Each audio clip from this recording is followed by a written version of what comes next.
Assalamu alaikum dear students and viewers. Today's lecture is for class 11th. The name of the topic is geometrical representation of complex number. तो अगर हमारे पास कोई complex number है, let us suppose if z is a complex number, let us suppose अगर हम एक complex number लेंगे, if z is equal to x plus iota y is a complex number, तो इसको हम कैसे रिप्रेजेंट करेंगे ज्योमेट्रिकल प्लेन में, ज्योमेट्रिकली प्लेन, एक प्लेन में इसको हम ज्योमेट्रिकली कैसे प्लेन ये करेंगे। तो this number if z is equal x plus y, तो ये एक पॉइंट होता है ज्योमेट्रिकल प्लेन में, 2D प्लेन में एक पॉइंट होता है जिसका एब्सिसा x होता है और ऑर्डिनेट y होता है।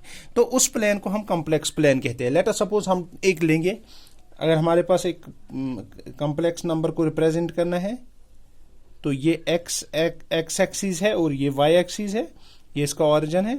तो एक पॉइंट ले लेते हैं यहाँ पे पी एक्स कामा वाई। तो यहाँ ये point P x comma y ये इस कॉम्प्लेक्स नंबर को रिप्रेजेंट करेगा पी। तो इसका मतलब है अगर हम यहाँ से परपेंडिकुलर डालेंगे तो ये डिस्टेंस जो होगी ये y होगी, और अगर हम यहां से यहां डालेंगे तो ये जो डिस्टेंस होगी वो x होगी। तो इसका मतलब है जो इस कॉम्प्लेक्स नंबर का रियल पार्ट है वो पॉइंट का एब्सिसा है और जो इमेजिनरी पार्ट है वो उसका ऑर्डिनेट है। तो अगर हमारे पास अब कोई कॉम्प्लेक्स नंबर है z is equal to, let us suppose हम लेंगे a प्लस 0 आयोटा, इस टाइप का कॉम्प्लेक्स नंबर होगा। अगर हमारे पास रियल नंबर होगा तो उसको हम कैसे इस कॉम्प्लेक्स प्लेन में या इस 2D प्लेन में रिप्रेजेंट करेंगे। तो ये एक पॉइंट बनेगा a, 0। तो ये किस एक्सिस का पॉइंट है, ये x एक्सिस का पॉइंट है। इसका मतलब है जब ये x एक्सिस का पॉइंट है then x axis is called, इस x एक्सिस को कहते हैं रियल एक्सिस, इसको कहते हैं रियल एक्सिस, क्योंकि इस पे रियल नंबर ये a, 0। तो अगर हमारे पास लेट अस सपोज अब ऐसा है, इसका रियल पार्ट 0 है लेकिन कॉम्प्लेक्स पार्ट सम b है, तो उसको हम y एक्सिस पे रिप्रेजेंट करेंगे, रिप्रेजेंट करेंगे इस पॉइंट को एज कैसे, इसका जो x एब्सिसा होगा वो 0 होगा, जो ऑर्डिनेट होगा वो b होगा। तो इसका मतलब है on y the y axis is called, इस एक्सिस को अब हम कहेंगे इसको हम इमेजिनरी एक्सिस। तो अब हमारा पास दो नाम है, इसको कहते हैं x एक्सिस को रियल एक्सिस और इसको y एक्सिस को इमेजिनरी एक्सिस। तो अब हम यहाँ पे एक रिजल्ट प्रूव करेंगे। तो रिजल्ट में क्या है, let us suppose we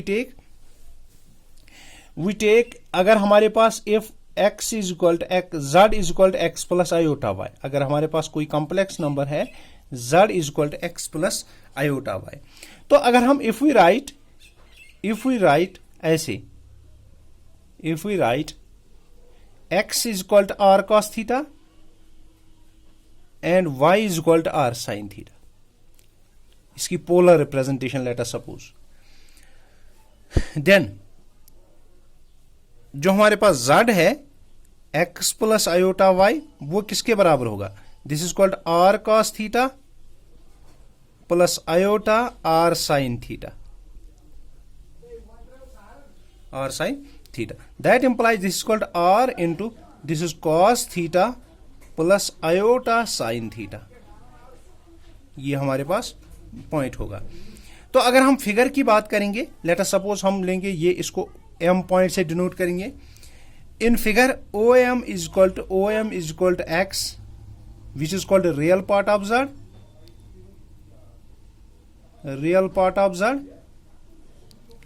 that is called y, sorry x and OP, PM is equal to y which is called imaginary part of z। Now अगर हम इसकी बात करेंगे तो एक राइट एंगल ट्रायंगल में OP स्क्वायर किसके बराबर होता है, hypotenuse square is equal to OM square plus PM square. तो इसका मतलब जो है that implies OM square is equal to x square plus this is y square. So we can write it as we can write it as x square के बदले, that implies OP square is equal to, OP square क्या है हमारे पास, let us suppose we take OP is equal to r, let OP is equal to r, therefore ये बनेगा फिर r square is equal to, this is x square के बदले r square cos square theta plus iota r square plus plus y square के बदले क्या है, y square sorry r square sine square theta, r square sine square theta. तो इसका मतलब क्या है, यहां हम ओपी को ही ऐसे, this is r square, that implies this is equal to r square into cos square theta plus sine square, cos square theta plus sin square theta. That implies this is equal to r square into 1. That implies this is equal to r square. That implies OP square किसके बराबर हो गया हमें, r square के बराबर, तो r square cancel, that implies OP is equal to r.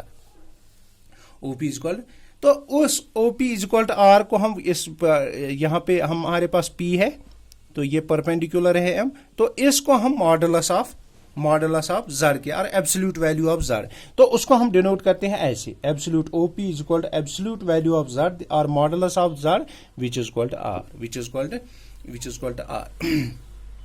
Now we take the reciprocal also यहां पे अगर हमारे पास एंगल थीटा है, tan थीटा किसके बराबर होगा, tan theta is equal to this is r sin theta divided by this is r cos theta, this is r sin theta, this is y divided by x, that implies tan theta is equal to y divided by x, means theta is equal to tan inverse of y divided by x। तो इसको हम कहते हैं amplitude, इसको हम कहते हैं amplitude r, इसको कहते हैं हम आर्ग्यूमेंट ऑफ z। तो इसको हम कैसे रिटर्न करते हैं, AMP of z और ARG of z, ऐसे इसको रिप्रेजेंट है ना। तो अगर हम मॉडुलस ऑफ z की बात अब करेंगे, मॉडुलस ऑफ z किसके बराबर होगा, वो होगा under root of x square plus y square, and amplitude of z किसके बराबर होगा, एम्पलीट्यूड ऑफ z होगा tan inverse of this is y divided by x। तो ये हमारे पास रिजल्ट आ गया, this is modulus of z and this is amplitude of z। तो आज के लिए इतना ही, अल्लाह हाफिज।